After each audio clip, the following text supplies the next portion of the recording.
Hello, good evening students. How are you all? કેમ છો બધા? મજામાં છો? સારું. તો આપણે એવી જ મજા સાથે આપણે આગળ આપણું જે ચેપ્ટર છે તે કન્ટિન્યુ કરીશું. આપણે શું શીખતા હતા? લાસ્ટ લેક્ચરમાં મેં તમને કેટલાક સેન્ટેન્સ આપ્યા હતા. વોટ ઇઝ ઇટ અને પછી કૌંસમાં કંઈક લખેલું હતું. બરાબર છે? અને એના પછી તમારે શું લખવાનું હતું? એના પછી જે છે તે તમારે આન્સર લખવાનો હતો. બરાબર? ખ્યાલ આવી ગયો? એ રીતે આપણે શું કરવાનું હતું? આન્સર બનાવવાના હતા. હવે આજના લેક્ચરમાં આપણે એ જ ટોપિક છે વોટ ઇઝ ઇટ અને એના વિશે આપણે આગળ જોવાનું છે. બરાબર? કઈ રીતે આન્સર લખ્યો તો અહીં આગળ હું થોડી મેથડ છે એ તમને બતાવી દઉં છું. તમારો આન્સર એ મેથડથી લખાયેલો હોવો જોઈએ. એટલે કે આપણે એ પદ્ધતિનો ઉપયોગ કરી અને આપણે આન્સર લખીશું. જો કે મેં આગળ શીખવાડી દીધું છે, ફરી પાછું આપણે શું કરીશું? એનું રિવિઝન કરીશું. તો અહીંયા કેટલાક 4 વાક્ય લખેલા છે. બરાબર? એના પછી હું આ લાઈવ લેક્ચર દરમિયાન હું તમને બીજા 2-3 વાક્યો ઓછામાં ચલો 5 વાક્યો સમજી લો. 5 વાક્યો પ્રેક્ટિસ કરવા માટે આપીશ. બરાબર? અને 2 મિનિટનો સમય આપીશ. તમારે શું કરવાના છે? યસ, એ વાક્યો લખવાના છે. બરાબર? ખ્યાલ આવી ગયો છે? ઓકે. અહીં આગળ એક્ઝામ્પલ હું રાખીશ, તો એ એક્ઝામ્પલ પ્રમાણે શું કરવાનું છે વિદ્યાર્થી મિત્રો? તમારે તે વાક્ય બનાવવાના છે. ખ્યાલ આવી ગયો? બસ, તો આપણે એ રીતે આગળ વધીશું. તો પહેલા તો વોટ ઇઝ ઇટ અહીંયા કૌંસમાં લખ્યું છે લાયન. તો આપણે કઈ રીતે બનાવીશું? Vote is it lion. હવે જો આની અંદર બધા વાક્યો કયા વચનમાં હશે? જેટલા પણ જે વર્ડ છે બધા એક વચનમાં હશે, પરંતુ એમાં આર્ટિકલ એ લાગશે અથવા તો આર્ટિકલ એન લાગશે. આ બેમાંથી કોઈ પણ આર્ટિકલ લાગશે, એ અથવા એન. પણ આપણે થોડું ડિટેલમાં કહીએ તો એ, ઈ, આઈ, ઓ અને યુ હોય. અત્યારે બેઝિકલી એટલું યાદ રાખવાનું છે કે જો પહેલો શબ્દ આમાંનો કોઈ એ, ઈ, આઈ, ઓ, યુ હોય તો આપણે કયો આર્ટિકલ મૂકીશું? એન. અને બાકીના બધા સામે કયો આર્ટિકલ મૂકીશું? તો બાકીના બધા સામે આપણે એ આર્ટિકલ મૂકીશું. તો આ વસ્તુ વિદ્યાર્થી મિત્રો આપણે યાદ રાખવાની છે. તો પહેલા જે પહેલું વાક્ય છે એના તરફ આપણે આગળ વધીએ. તો શું કહે છે? What is it. અહીંયા લાયન લખ્યું છે, તો આપણે શું લખીશું અહીંયા આગળ? A lion. પછી અહીંયા આગળ શું લખીશું? It's a lion. આ રીતે લખવાનું છે વિદ્યાર્થી મિત્રો. તો આ રીતે આપણને લખતા આવડે છે. બરાબર? આમાં કઈ અઘરું છે નહીં. તો હવે પછી આપણે અહીંયા જોઈએ શું લખેલું છે? પીકોક. અહીંયા કોની વાત કરવામાં આવી છે? પીકોક. પીકોક એટલે મોર. તો અહીંયા આગળ પીકોક લખેલું છે, તો અહીંયા હું શું લખીશ? પીકોક. પીકોક. પછી અહીંયા લખવાનું આપણે ઇટ્સ અ પીકોક. બરાબર? આવડી જાય. પછી અહીંયા આગળ જુઓ ત્રીજું વાક્ય છે વોટ ઇઝ ઇટ. અહીંયા લખ્યું છે લેમન. તો અહીંયા આગળ શું લખીશું? અ લેમન. બરાબર? અને અહીંયા આગળ લખીશું ઇટ્સ અ લેમન. બરાબર? ખ્યાલ આવી ગયો? તો અહીંયા આગળ એ જ રીતે સેમ રીતે આપણે અહીંયા લખીશું. અહીંયા કોની વાત થાય છે? તો ગ્રેપ્સની. સરસ મજાની દ્રાક્ષની વાત થાય. ગ્રેપ્સ એટલે દ્રાક્ષ એવું આપણે કહેતા હોઈએ. બરાબર?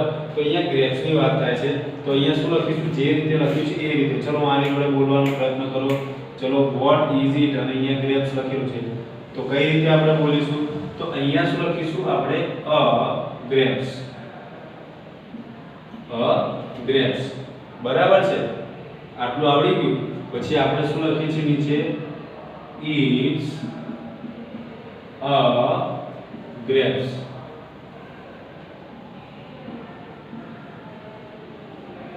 બરાબર? થઈ ગયું? ચલો તો એક વખત જોઈ લઈએ. વોટ ઇઝ ઇટ કૌંસમાં બ્રેકેટમાં આપ્યું છે લાયન. તો વિદ્યાર્થી મિત્રો હવે અહીંયા જુઓ કે વર્કબુકમાં શું છે કે ચિત્રો છે, બટ આપણે ચિત્રો નહીં, આપણે શું કરીશું? આપણે કૌંસમાં જે વાક્ય લખેલું છે એ વાક્ય પ્રમાણે આપણે બનાવીશું. બરાબર? કઈ રીતે? વોટ ઇઝ ઇટ એ શું છે? તો સમજો કે સિંહનું ચિત્ર આપેલું છે. અહીંયા આગળ તમારે શું સમજવાનું? કે સિંહનું ચિત્ર આપેલું છે. આમ તમારે સમજવાનું કે સી અત્યારે તો આપણે બોર્ડ ઉપર તો સી દોરી ના શકાય, બરાબર છે? તો આપણે શું સમજવાનું, સિંહ નું ચિત્ર છે. અહીંયા આગળ કોનું ચિત્ર છે? જો યાદ રાખો, અહીંયા આગળ સમજો કે મોરનું ચિત્ર છે. અહીંયા આગળ લેમન એટલે કે અહીંયા આગળ શું છે? તો લીંબુનું ચિત્ર છે. હું જે લખું એ તમારે ઇમેજિન કરવાનું છે. ગ્રેપ્સ એટલે કે અહીંયા આગળ દ્રાક્ષનું ચિત્ર છે એવું સમજવાનું, બરાબર? અહીંયા શેની વાત કરી છે? સિંહની. અહીંયા મોર, પીકોકની વાત કરી છે. અહીંયા લીંબુ એટલે લેમનની વાત કરી છે. અહીંયા દ્રાક્ષ એટલે ગ્રેપ્સની વાત કરવામાં આવી છે. તો આપણે જોઈએ વિદ્યાર્થી મિત્રો, તો અહીંયા કોની વાત છે? સિંહ. What is it? તો શું કહે છે? લાયન, સિંહ, બરાબર? તો અહીંયા શું લખ્યું? A lion. ઓકે, અને એના પછી શું લખ્યું? It's a lion. મેં તમને કીધું હતું, તમે ટૂંકમાં ઇટ ઇઝ નું ટૂંકું રૂપ શું થાય? તો ઇટ ઇઝ, બરાબર? ઇટ ઇઝ એનું ટૂંકું રૂપ થાય છે ઇટ્સ, આવું થાય, બરાબર? એ મેં તમને ગયા લેક્ચર ની અંદર મેં કીધું હતું, બરાબર? ક્લિયર? તો ઇટ ઇઝ તો એનું શોર્ટ ફોર્મ શું થાય? ઇટ્સ એવું થાય છે. તો તમારે ઇટ્સ ના લખવું હોય તો ઇટ ઇઝ પણ લખી શકો છો. કઈ રીતે? અલાયન, ઇટ ઇઝ અલાયન, અથવા તો ઇટ્સ અલાયન, એ બે રીતે તમે લખી શકો છો. ઇટ્સ લખો તો આ લખવાની જરૂર નથી, અને આ ના લખો તો આ બેમાંથી કોઈ પણ એક લખવું પડે. એ રીતે લખી શકાય ઇટ ઇઝ અલાયન અથવા તો ઇટ્સ અલાયન. એ રીતે આપણે બે રીતે લખી શકીએ. હવે આપણે આગળ જોઈએ તો જો બીજું વાક્ય શોધો, વોટ ઇઝ ઇટ. પછી લખ્યું છે પીકોક, મોરનું ચિત્ર છે વિદ્યાર્થી મિત્રો. તો આપણે શું કર્યું? શું લખ્યું? અ પીકોક, પછી ઇટ્સ અ પીકોક. એ રીતે આપણે આન્સર બનાવ્યો. હવે અહીંયા આગળ શેનું ચિત્ર છે? લીંબુ, અને કૌંસમાં શું લખ્યું છે? લેમન. તો શું છે અહીંયા આગળ? લેમન. તો અહીંયા આગળ આપણે શું લખ્યું? Vote is it. તે શું છે? તો સમજો કે લીંબુનું ચિત્ર છે, તો આપણે શું કહીશું? લેમન. લેમન શબ્દનો ઉપયોગ કરીશું, કારણ કે લેમન એટલે લીંબુ. તો અહીંયા આપણે લખીશું અ લેમન, બરાબર છે? એના પછી અહીંયા આગળ શું આવશે? It's a lemon. ખ્યાલ આવી ગયો? ઇટ્સ અ લેમન એટલે કે તે લીંબુ છે. આનું ઇટ્સ અ લાયન, તે સિંહ છે. હવે આનું ગુજરાતી કરીએ તો તે મોર છે. ખ્યાલ આવી ગયો? હવે હું એમ કહું પેલી બારી છે, તો આપણે એમ કહેવાય ઇટ્સ અ વિન્ડો, તે બારી છે. ઇટ્સ અ ડોર, તે દરવાજો છે. એ રીતે ઇટનો ઉપયોગ કરી શકાય છે. શેના માટે? તો જો પ્રાણી પક્ષી અને નિર્જીવ જે વસ્તુઓ છે એના માટે આપણે શેનો ઉપયોગ કરીએ છીએ? ઈંટનો ઉપયોગ કરીએ છીએ. તો એ વાત વિદ્યાર્થી મિત્રો આપણે યાદ રાખવાની છે. પછી જોઈએ આગળ, લેમન સુધી થઈ ગયું. Vote is it. તો સમજો કે દ્રાક્ષનું ચિત્ર તમારી સામે દોરેલું છે. શેનું ચિત્ર દોરેલું છે? દ્રાક્ષનું. તો દ્રાક્ષને શું કહીશું ઇંગ્લિશમાં?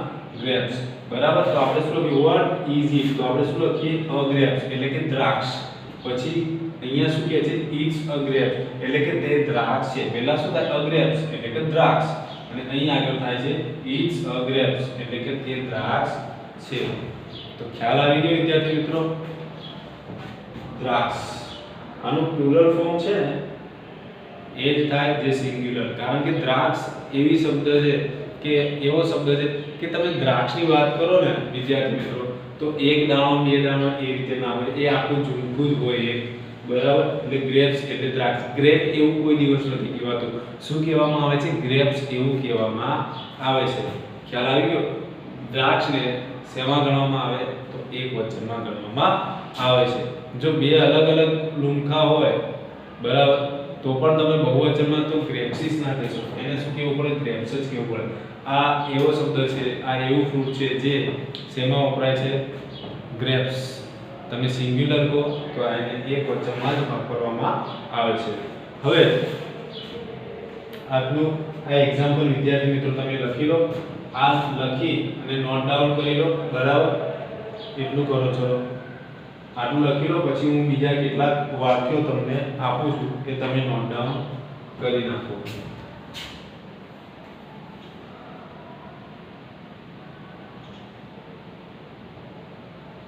ચલો આ નોટ ડાઉન કરી લો વિદ્યાર્થી મિત્રો તમારી નોટમાં, આ એક્ઝામ્પલ. પછી હું તમને કેટલાક બીજા એક્ઝામ્પલ આપું છું. એ આપણે આગળ જોઈશું, બરાબર છે? તો આટલું લખી નાખો. ચલો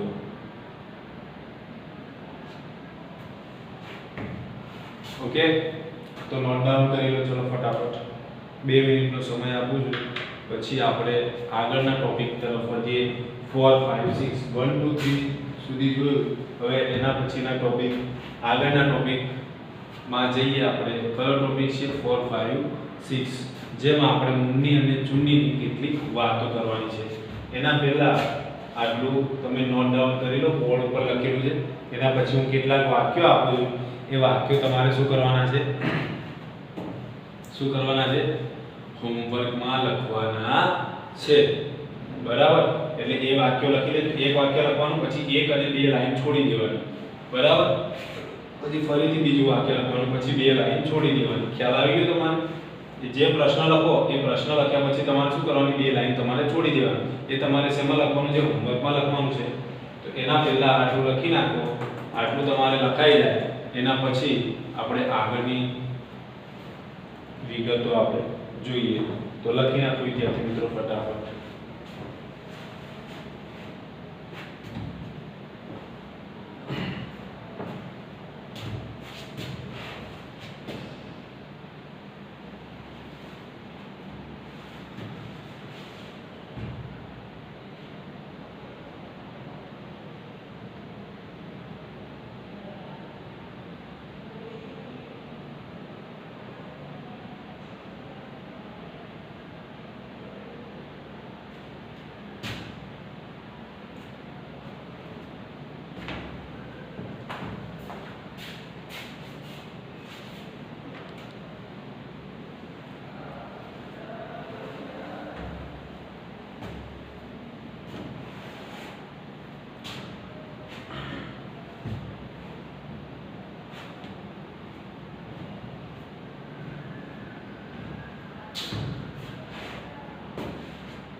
આટલું લખાઈ ગયું હશે, હું એવી આશા રાખું છું. તો અહીંયા આગળ હું કેટલાક એક્ઝામ્પલ લખાઈ દઉં છું તમને.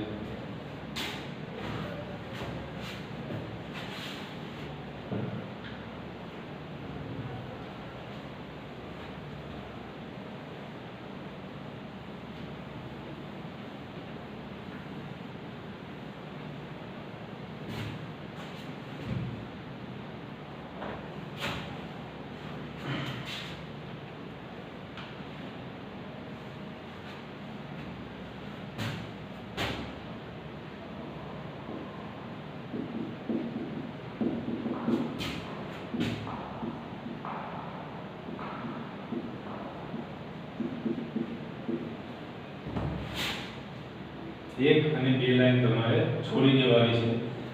1 અને 2 લાઈન છોડી દેવાની છે. તેના પછી તમારે જે આગળનો જે પ્રશ્ન છે એ તમારે સ્ટાર્ટ કરવાનું છે.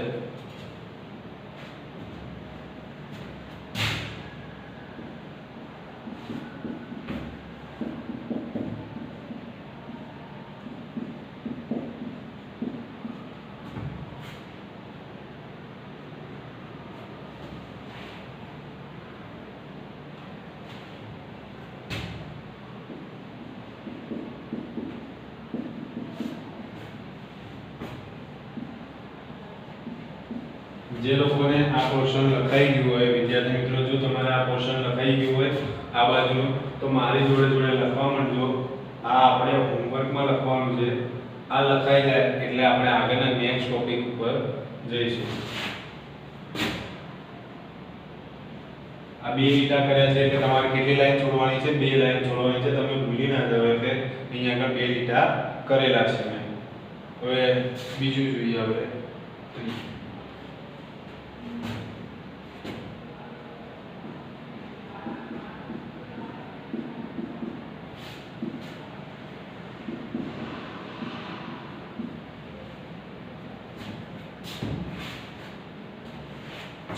એક, બે, ત્રણ, ચાર, આ 4 વાક્યો તમારે શું કરવાના છે?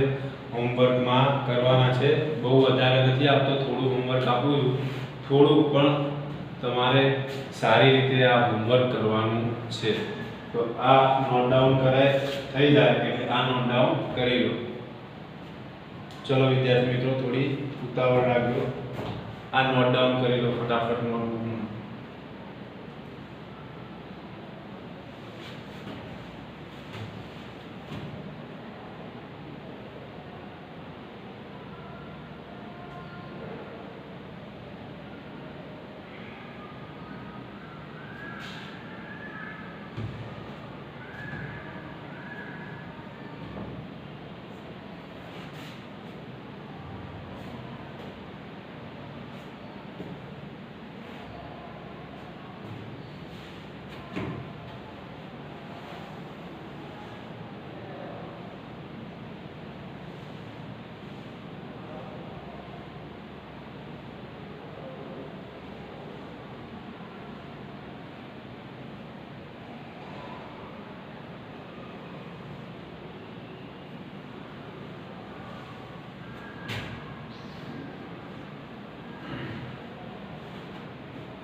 નેક્સ્ટ ટોપિક આપણો છે 4 5 6.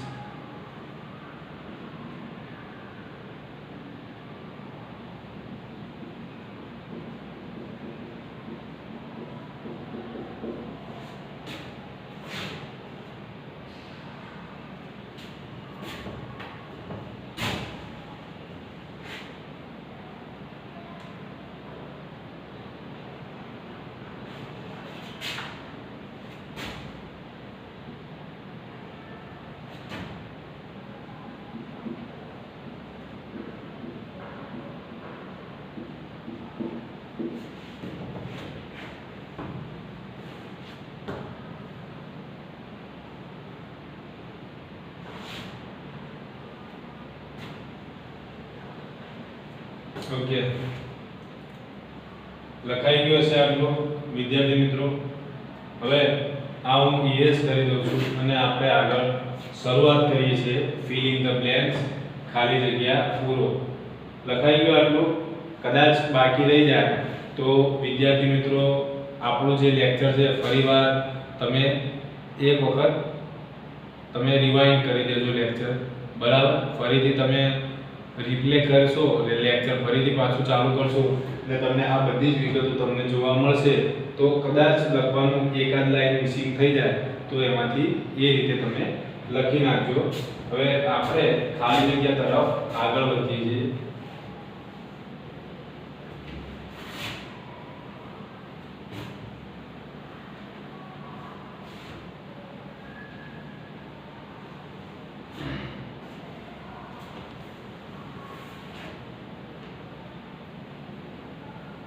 હવે તમને ખ્યાલ હશે વિદ્યાર્થી મિત્રો કે આપણે મુન્ની અને ચુન્નીની વાર્તા સાંભળી હતી. ખ્યાલ છે કે પછી ભૂલી ગયા? ખ્યાલ છે તમને કે આપણે મુન્ની અને ચુન્નીની વાર્તા એ આપણે જોઈ હતી. તમને ખ્યાલ હોય તો બરાબર. તો કશું કરવાનું નથી, ફક્ત અને ફક્ત તમને જો જવાબ આવડતા હોય તો ખાલી જગ્યા હું અહીંયા લખીશ અને ખાલી જગ્યા લખું એ પ્રમાણે હું અહીંયા ખાલી જગ્યા લખીશ અને તમને આવડે તો તમે ત્યાં બેઠા બેઠા આન્સર બોલી શકો છો, બરાબર. તમે ત્યાં આગળ તમારી જગ્યાએ બેઠા બેઠા આન્સર આપી શકો છો. તો હવે આપણી જે પહેલી ખાલી જગ્યા છે, બરાબર, શું છે પહેલી ખાલી જગ્યા? મુન્ની ઇઝ અ ડેશ. હું તમને એક્ઝામ્પલ પણ આપીશ. લખતા રહેજો વિદ્યાર્થી મિત્રો, મારી જોડે જોડે લખતા રહેજો અને હું જોડે જોડે એક્સપ્લેન પણ કરતો જઈશ. મુન્ની ઇઝ અ ડેશ. હવે તમારી જોડે બે ઓપ્શન આપેલા છે, ગર્લ કે cat. Munni is a dash. કોણ હતી મુન્ની? ગર્લ એટલે કે છોકરી હતી કે બિલાડી હતી? બરાબર, શું આવશે? ગર્લ આવશે. અહીંયા આપણે લખીશું ગર્લ. પછી સેકન્ડ નંબર જોઈએ, ચુન્ની ઇઝ અ ડેશ, તો આનું ઊંધું થઈ જાય, ચુન્ની ઇઝ અ ડેશ, તો આનું એક્ઝેક્ટ કેવું થઈ જાય, ઊંધું થઈ જાય. આ કલર હતી તો આની અંદર શું આવી જશે, આની અંદર આવશે કેટ. ચુન્ની કોણ હતી, તો કેટ એટલે કે બિલાડી હતી. Number 3 is dash get up early.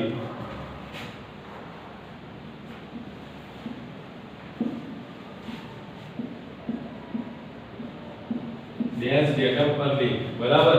તો સવારે વહેલા કોણ ઉઠતું હતું વિદ્યાર્થી મિત્રો, યાદ કરો આપણી એ વાર્તા.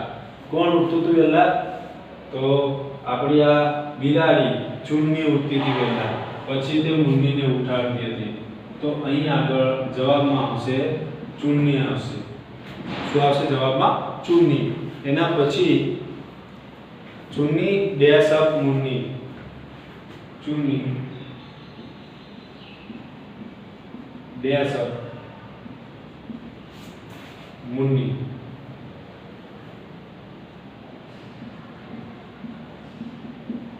તો શું કરતી હતી, ચુન્ની ડેશ અપ મુન્ની. તો આપણી જોડે બે ઓપ્શન હોય, વેક્સ અપ, વેક આવે કે પીક આવે. જો વેક એટલે શું થાય, ઉઠાડવું, અને પીક એટલે શું થાય, ઉઠાવવું. ઉઠાડવું અને ઉઠાવવું બે વસ્તુ અલગ છે વિદ્યાર્થી મિત્રો. હવે કોઈ ઊંઘમાં હોય ને તમે એને ઉઠાડો, કાં તો તમારી જગ્યાએ કોઈ બીજું બેસી જાય ને ઉઠાડો, એ વસ્તુ બે વસ્તુ શું છે, અલગ છે. વેકઅપ એટલે ઊંઘમાંથી જે જગાડીએ ને એને વેકઅપ કહેવાય, બરાબર. અને પીક્સ અપ એટલે કે શું થાય, આપણે કોઈને ઉચકી અને પછી ઉઠાડીએ એને શું કહેવાય, પીક અપ કહેવાય, બરાબર છે. ખ્યાલ આવી ગયો. તો અહીં આગળ શું આવે છે, એ સવારે એને ઊંઘમાંથી ઉઠાડે છે એટલે શું આવશે, વેક્સ અપ. કારણ કે ચુન્ની શું કહેવાય, એક પ્રાણીનું નામ છે, ત્રીજો પુરુષ એકવચન થાય વર્તમાન કાળ પ્રમાણે એટલે પાછળ શું લાગશે, એસ લાગશે. એટલે કે ચુન્ની વેક્સ અપ મુન્ની, એ રીતે થશે. હવે આજના લેક્ચરમાં વિદ્યાર્થી મિત્રો આટલી 4 ખાલી જગ્યા સુધી જોઈએ છે. બીજું આપણે આગળના લેક્ચરમાં જોઈશું. ઓકે, ધન્યવાદ.